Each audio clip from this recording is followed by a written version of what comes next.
Indian Gen Zs बूढ़े होते जा रहे हैं। यस, जरा इन वीडियोस को देखो। हार्ट अटैक एक ऐसी बीमारी जो हमें लगता है कि बुढ़ापे में आती है, आज वो 15-16 साल के बच्चों में कॉमन होती जा रही है। Have you noticed how so many young people are dying of heart attacks? Young men and women dying. Heart attacks in youngsters have become increasingly common. Why heart attacks are suddenly claiming young lives? दूसरी बात, posture. Gen Zs का posture बूढ़े लोगों की तरह हंच्ड back होते जा रहा है। ये है एक हेल्दी बच्चे का स्पाइन पोस्चर और ये है एक बूढ़े आदमी का पोस्चर। लेकिन अब इसे इन बच्चों के एक्सरे से कंपेयर करो जो 2002, 2003, 2001 में पैदा हुए हैं। We've got going forward as well. 2002 again. Another one. Going forward. Date of birth 2003. Going forward. What do we got? 2001. इसके अलावा बॉडी पेन बच्चों में हो रहे इन पोस्चर डिफेक्ट्स को देखकर एक सर्वे कंडक्ट किया गया जिसमें इंडिया के 18 स्टेट से 10,000 बच्चों को स्टडी किया गया। इस रिसर्च में पता चला कि पोस्चर डिफेक्ट्स के साथ साथ कमर में दर्द होना, नेक पेन जो नॉर्मली ह्यूमंस अपने 60s, 70s या चलो 50s में फेस करते हैं, आज ये सारी चीजें जेनजीज टीनेज में फेस करते जा रहे हैं। तीसरी बात, प्यूबर्टी। 2014 के एक सर्वे में एक बहुत ही इंटरेस्टिंग बात ऑब्जर्व की गई। इंडिया की अर्बन एरियाज में 80% जेनजी गर्ल्स 11 ईयर्स की एज में ही प्यूबर्टी रीच कर रही थी, जो उस वक्त के नॉर्मल प्यूबर्टी रीचिंग एज से 2 साल जल्दी था। इसका बेसिकली मतलब है आजकल बच्चों में सेकेंडरी सेक्सुअल कैरेक्टरिस्टिक्स जल्दी डेवलप हो रहे हैं, यानी लड़कियों में पीरियड्स जल्दी आ रहे हैं, उनके ब्रेस्ट जल्दी ग्रो हो जाते हैं। बेसिकली लड़कियों में मैच्योर वुमेन की फीचर्स जल्दी देखने मिलते हैं। और अगर लड़कों की बात करें तो उनमें फेशियल हेयर, उनका वॉइस हैवी हो जाना, ये सारे चेंजेस भी लड़कों में आजकल जल्दी हो रहे हैं। चौथा proof, Indian Gen Zs mentally disturb generation हो चुकी है। यूनिसेफ ने 2021 में इंडियन जेनजीज को लेकर एक रिपोर्ट इशू किया था। उसमें उन्होंने क्लियरली वार्न किया कि 15 से 25 साल के बीच वाले 14% इंडियन बच्चे, यानी हर 7 में से एक बच्चा डिप्रेशन या कोई ना कोई मेंटल हेल्थ इशू फेस कर रहा है, मेंटली अनस्टेबल है।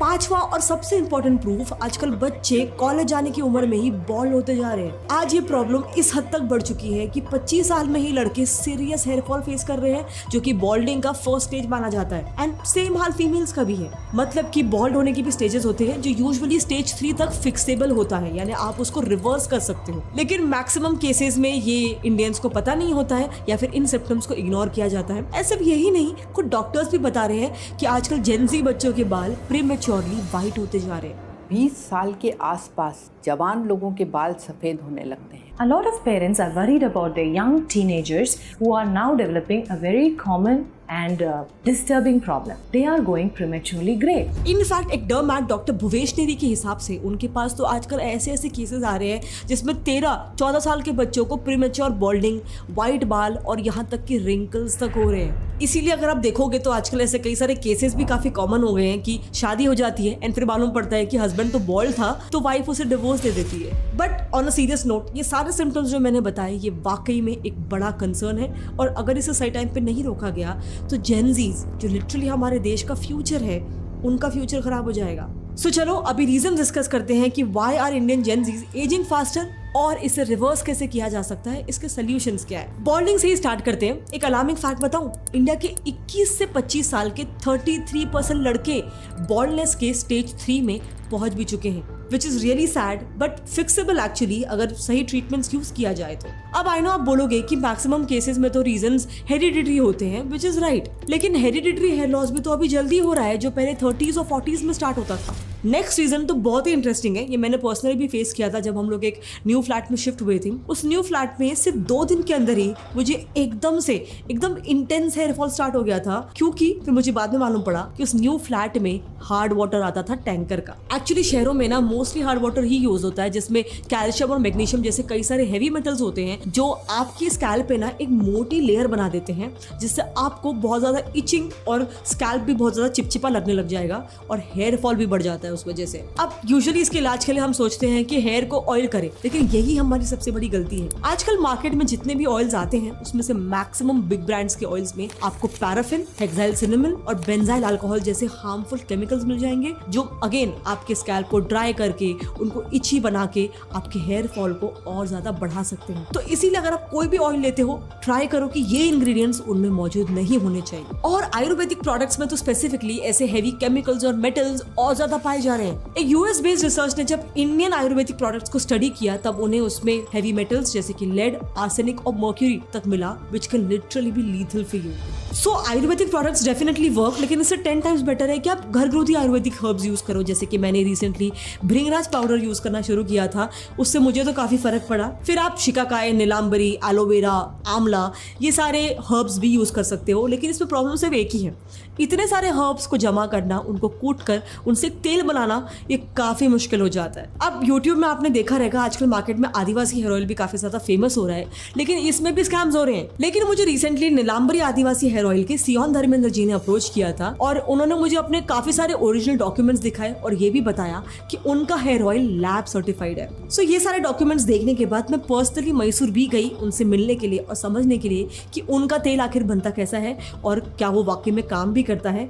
और सबसे इंपॉर्टेंट क्वेश्चन, अगर आप ऑनलाइन किसी और वीडियो देख के आप एक तेल ऑर्डर करते हो तो आप कैसे फर्क पहचान सकते हो कि वो तेल असली है या नकली है। सो मैसूर के पक्षीराजपुरा गांव पहुंचते ही उन्होंने मेरा काफी वार्म वेलकम किया, फुल आदिवासी स्टाइल में। फिर मैं उनकी फैमिली से भी मिली जिसमें लड़कियों का हेयर ग्रोथ तो बहुत ही अच्छा था, लेकिन मेल्स का भी हेयर ग्रोथ, स्पेशली उनका बियर्ड ग्रोथ भी काफी ज्यादा बढ़िया था। जहाँ से इतना बाल आप देख रहे हो, जो हमारे में ये होता है 7 से 8 महीने का बाल रहता है, साल से 1.5 साल का बाल होता है ये।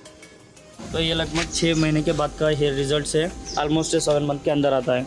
सो अगर ये तेल का मतलब इतना मैजिकल रिजल्ट्स है तो ये तेल में ऐसा क्या डलता है कि सिर्फ 5 महीने 6 महीने में इतना लंबा ग्रोथ हो जाता है? सबसे पहले मैम इस तेल के अंदर हम 108 प्रकार की जड़ी बूटियाँ डालते हैं जो कि विशेष प्रकार में बालों के लिए काफ़ी मददगार रहता है, जिनमें भृंगराज रहता है, नीलांबरी रहता है, शिकाकाय, आंवला, एलोवेरा, ब्रह्मी, तुलसी, ऐसे वाइल्ड हर्ब्स हम ऑलमोस्ट 108 प्रकार के डालते हैं मैम। मैं सीधा आपको तेल बनाने का सीन आपको दिखा देता हूँ। तो अभी हम लोग मिलके तेल बनाएंगे? बिल्कुल बनाएंगे, साथ में बनाएंगे। अब ऑनेस्टली ना ये सुन के मैं थोड़ा सा डर गई थी, क्योंकि इसके लिए उन्होंने मुझे कहा कि हमें नागरहोली जंगल के आउटस्कर्ट्स में जाना पड़ेगा और मुझे एनिमल्स का ना थोड़ा सा डर ही लगता है। सबसे पहले नीलांबरी स्पॉटेड, ये भी एक दूसरे टाइप का नीलांबरी ही है। ये भी हमें कर्नाटका के कुछ लोकल हर्ब्स मिले जो भी तेल में यूज होता है। नेक्स्ट उन्होंने अपने फैक्ट्री के आसपास रोज और हिबिस्कस का प्लांट ग्रो करके रखा था, जहाँ से भी हम लोगों ने फ्लावर्स को प्लक किया। कट टू डे 2, हम अगले दिन भी सुबह थोड़े से हर्ब्स ढूंढने की कोशिश कर रहे थे जो मैं रिकॉर्ड करना भूल गई। ये पड़ा तेल में ड्राइड एलोवेरा, जटामानसी रूट्स, रोज के पेटल्स और फिर हिबिस्कस का फ्लावर और उसके प्लांट्स भी। इन सारे हर्ब्स को कलेक्ट करके फिर ऐसे ही एक बड़े से पतीले में इन्हें अच्छे से उबाला जाता है ताकि हर्ब्स का सारा न्यूट्रिशन तेल में रिलीज हो सके। सो अभी हम इनके फैक्ट्री से इनके शॉप में आए हैं, तो अभी अंदर चल के देखते हैं कि कैसा है शॉप। सियोन जी, जैसे मैंने आपको बोला था कि काफ़ी सारे यूट्यूबर्स अभी ये प्रमोट कर रहे हैं ऑयल, लेकिन अगर उसके बावजूद हमारे घर में एक नकली तेल आ जाता है तो हम कैसे एग्जैक्टली फ़र्क करेंगे कि असली तेल कौन सा है और नकली तेल कौन सा है? कोई तरीके है जिससे हम पहचान सकते हैं? जी मैम, बिल्कुल। जो ओरिजिनल तेल होता है उसको पहचानने के लिए 4 तरीका होता है, तो मैं आपको यहाँ पे दिखा सकता हूँ। ये जो प्रोडक्ट है ये फेक प्रोडक्ट है, जो आदिवासी के नाम के लेबलिंग होकर प्रोडक्ट यहाँ पे सेल आउट हो रहा है ऑनलाइन ई कॉमर्स प्लेटफॉर्म पे। तो ये हमारा ओरिजिनल प्रोडक्ट होता है जो कि आदिवासी नीलांबरी हर्बल हेयर ऑयल होता है। तो यहाँ पे इसका जो मैं आपको पूरा मैं जानकारी दिखाता हूँ, इसका अगर आप रंग देखोगे तो आपको पूरा रेडिश कलर है, जो कि ऐसे कलर में प्रोडक्ट नहीं आता है। तो इसमें अगर हम हाथ पे लेते हैं तो इसका आपको दूसरे टाइप में आपको दिखेगा, इसमें पूरा परफ्यूम टाइप रहेगा, इसका फ्रेगनेंस वगैरह आप देख सकते हैं। इसमें फ्रेगनेंस पूरा परफ्यूम्स रहता है और पूरा रेडिश रहता है, पूरा पानी टाइप में रहता है। मतलब ये एक हर्बल फ्रेग्रेंस नहीं आ रहा है, थोड़ा अलग सा आ रहा है, इसका अलग सा आता है। ये पूरा पानी टाइप होता है मैम, ये देखो पूरा पानी टाइप रहता है। जो ओरिजिनल तेल रहता है वो आपको इस टाइप में दिखता है, गाढ़ापन रहता है तेल में। ये मतलब इसकी कंसिस्टेंसी बहुत ही ज़्यादा थिक है। दूसरा तरीका, आई थिंक आप ऑनलाइन स्कैम्स का भी कुछ बोल रहे थे कि जो अमेजॉन, फ्लिपकार्ट पे जो तेल मिलता है वो नहीं खरीदना है। मैम उसका पीछे के रीज़न ये है कि वहाँ पे काफ़ी सारा फेक प्रोडक्ट मिलता है, आदिवासी के नाम से लेबलिंग किया जाता है। हमारा प्रोडक्ट का जो हमारा इमेजेस रहता है फैमिली मेम्बर्स का, चोरी कर उस पर फेक प्रोडक्ट सेल किया जाता है। और काफ़ी सारे जो प्रोडक्ट्स होते हैं वो बाय 1 गेट 1 फ्री सस्ते 500-600 में भी मिलते हैं, तो वो भी स्कैम है, स्कैम होता है। तो जो आपके प्रोडक्ट का रेट क्या होता है? हमारा प्रोडक्ट का रेट होता है मैम 1800 का होता है, लेकिन हम आपको 1500 में देंगे जो फर्स्ट टाइम परचेस करते हैं कस्टमर। थर्ड तरीका जो आइडेंटिफाई करने का है वो ये है कि हमें ये भी चेक करना है कि कंपनी ही नकली तो नहीं है पूरी की पूरी। जी बिल्कुल। तो ऐसा भी होता है पूरा कंपनी ही नकली लोग बना रहे हैं? जी मैम, काफ़ी सारे लोग ऐसे भी हैं कि जो हमारा आदिवासी के नाम से काफ़ी सारे फेक ऑनलाइन कंपनीज बन रहा है। बिना कोई डॉक्यूमेंट चेक किए, बिना आप कोई भी प्रोडक्ट डायरेक्ट परचेस मत करो। जिससे आप प्रोडक्ट खरीद रहे हैं वहाँ पे लैब टेस्टेड है क्या, GST certificate and trademark registration वगैरह, कंपनी स्टैब्लिश है क्या, अगर प्रॉपर चेक कर प्रॉडक्ट को रेकमेंड करके तो अपना ये जो प्रोडक्ट है ये लैब टेस्टेड है, ऐसा बोल रहे हो? लैब टेस्टेड है मैम। सो चौथी बात आप मुझे बता रहे थे कि काफ़ी सारे जो दूसरे कंपनीज हैं उनके जो मिडल मैन हैं वो भी तेल का प्रॉब्लम, स्कैम्स वगैरह करते, मिलावट करते, तो ऐसा भी होता है? ऐसा भी होता है मैम, लेकिन इसमें क्या रीज़न होता है ना, हमारे पास वैसा नहीं होता, क्योंकि जो हमारे पास कस्टमर्स ऑर्डर्स करते हैं उस प्रोडक्ट को हम खुद ही डिलीवरी हब तक हम खुद जाकर स्कैन करवा के डिस्पैच करवाते हैं। इसके कारण से जो मिडिल मैन रहता है ना, उनके तक हमारा प्रोडक्ट रीच आउट नहीं करता है। अगर वंस आप हमारे पास ऑर्डर करते हो तो हमारे एंड से आपको पूरा प्राइवेसी के साथ ऑर्डर डिलीवर किया जाएगा। सो अगर आप आयुर्वेदिक आदिवासी हेयर ऑयल खरीदना चाहते हो तो स्क्रीन पे दिए गए नंबर्स पे आप कांटेक्ट करके या वीडियो कॉल करके या फिर इनकी वेबसाइट www.hakipicommunity.shop से आप इस तेल को खरीद सकते हो।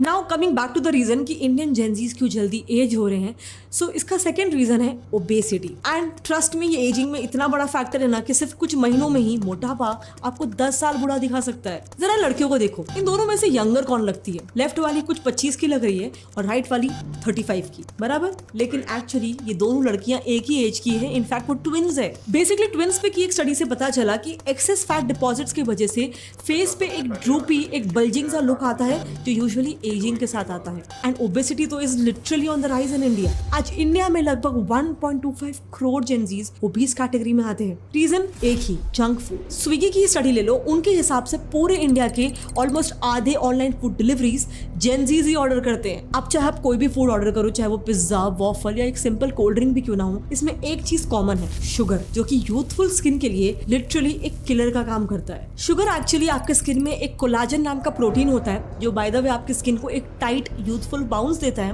उसी कोलाजन को ये शुगर मॉलिक्यूल डैमेज कर देता है, जिससे स्किन की इलास्टिसिटी कम हो जाती है और चेहरे पर रिंकल्स भी जल्दी पड़ने लग जाते हैं। इस पूरे प्रोसेस को ग्लाइकेशन कहते हैं। फिर सेम सोडा ड्रिंक्स और फ्राइड फूड से भी होता है। अगर आप इसे एक्सेसिव क्वांटिटी में कंज्यूम करते हो सोडा को, तो इसमें जो कैफीन होता है वो आपके स्किन को ड्राई कर देता है, जिससे फाइन लाइंस, रिंकल्स वगैरह पड़ने लग जाते हैं। सेम हाई टेम्परेचर्स पे फ्राइड फूड्स, ये फ्राइड फूड आपके ऑयल में फ्री रेडिकल्स रिलीज करते हैं जो लिटरली बॉडी में कैंसर तक कॉज कर सकता है। लेकिन नॉर्मल अमाउंट्स में ये हमारे सेल्स को डैमेज तो करता ही है, जिससे स्किन की एजिंग और ज़्यादा फास्ट हो जाती है।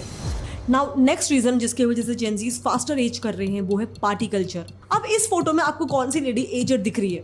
पहली वाली, राइट? एटलीस्ट 10 साल बड़ी लग रही है। बट सेम इधर भी ये दोनों ट्विंस ही है। बस पहली वाली लेडी इसलिए एजड दिख रही है क्योंकि वो ज्यादा टाइम के लिए स्मोक करती थी, जिससे उसकी आंखें ड्रूल कर रही है और उसकी स्किन की इलास्टिसिटी भी कम हो चुकी है। और आजकल जेंजीज में पार्टी कल्चर तो आप जानते ही हो, इतना बढ़ चुका है कि आज इंडिया में 10 से 14 साल के 2 करोड़ बच्चे स्मोक करते हैं और इसी एज ग्रुप के 19% लड़के अल्कोहल भी कंज्यूम करते हैं। अब देखो, स्मोकिंग की बात करें तो हमने कोलाजन देखा था, तो निकोटिन भी इसी कोलाजन को ही अटैक करके स्किन पे रिंकल्स कॉज करता है, स्किन का एक यूथफुल ग्लो कम करवा देता है।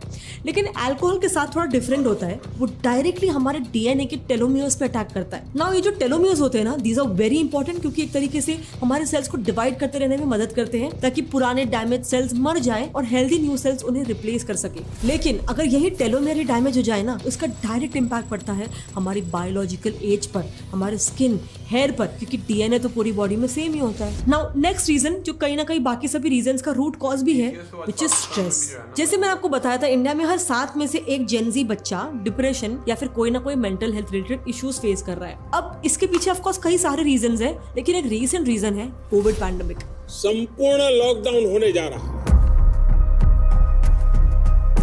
कुछ रिसर्चर्स के हिसाब से जिन बच्चों का ग्रेजुएशन कोविड के दौरान कंप्लीट हुआ था, तो वो पूरे 2 सालों तक एक प्रोटेक्टेड एनवायरनमेंट में रह रहे थे। बट जैसे ही पैंडेमिक खत्म हुआ तो वो एकदम से एक इंटेंस वर्कलोड वाले एनवायरनमेंट में आ गए, जो हैंडल कर पाना काफी ज्यादा स्ट्रेसफुल हो जाता है। सो ये भी एक रीजन हो सकता है कि आजकल बच्चों में मेंटल हेल्थ रिलेटेड इश्यूज काफी ज्यादा बढ़ चुके हैं। Now why are Gen Zs aging faster के पीछे जो लास्ट रीजन है, ये मुझे पर्सनली काफी ज्यादा इंटरेस्टिंग लगा, विच इज परसेप्शन। यस, एक थ्योरी है जो ये बताती है कि जेनजीज जल्दी एज हो रहे हैं, ये हमारा परसेप्शन भी हो सकता है, और इसके पीछे 2 प्रूफ्स मिल चुके हैं। पहला प्रूफ है makeup age perception experiment. Gettysburg college US ने 32 अलग अलग एज ग्रुप की वुमेन के साथ एक एक्सपेरिमेंट किया था, जहां पे पार्टिसिपेंट्स ने विदाउट मेकअप और मेकअप के साथ फोटोज क्लिक करवाई थी, और उनके इन फोटोज को लाके उन्होंने काफी सारे लोगों को दिखाया था और उनसे कहा था कि इनकी एज को गेस करो। इस एक्सपेरिमेंट से मालूम पड़ा कि 40 और खासकर 50 साल की जो औरतें होती है वो मेकअप लगाने के बाद सिग्निफिकेंटली यंगर दिखती है। लेकिन ऑन द कॉन्ट्री इसमें ये मालूम पड़ा कि जो 20 साल की लड़कियां थी अगर वो मेकअप लगाती है